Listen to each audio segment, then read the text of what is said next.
So we have these three rebellions, and ultimately we have to think about them in terms of the chaos, the anti-Eden, the absence of the presence of the true God where there is life, and that produces death and destruction and misery and so on and so forth.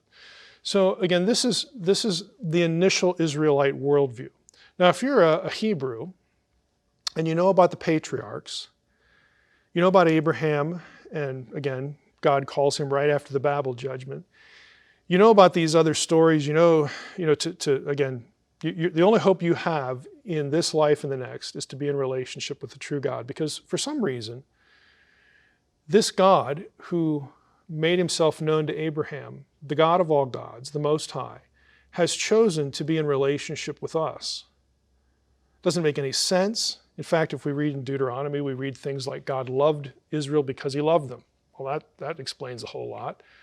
In other words, it's just an impulse that God has. And if you're a Hebrew, again, you've been taught these things about who the true God is, and this thing about a covenant that God has promised, certain things. He's promised to be your God and you're going to be his people. And here's a whole set of laws for how, not only how to not be like one of the people in the nations who are ruled by other gods, but also if you follow these things, you'll be happy. You'll be in right relationship with those in your family and outside your family and all the other imagers around you. I mean, this is the way to live a good and fruitful and prosperous and harmonious life. And as you live that life, you're supposed to be a kingdom of priests.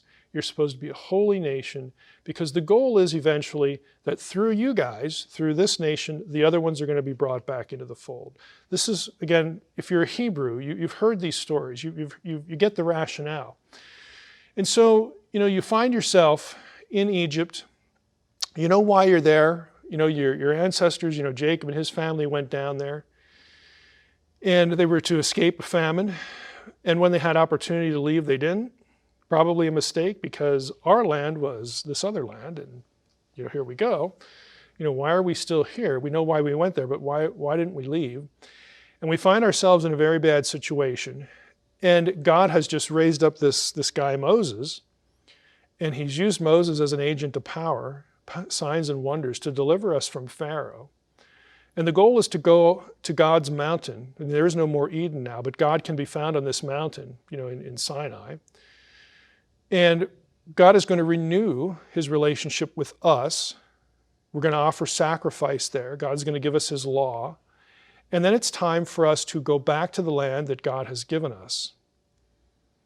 And that's a scary thought, because there's already people living there. And it's not just that there's people living there, but we're going to get into our session today. There are some things about those people, their own history, their own heritage, where they trace their roots, that remind you of Babylon. It reminds you of chaos. It reminds you of death. It reminds you of how we got into this mess in the first place.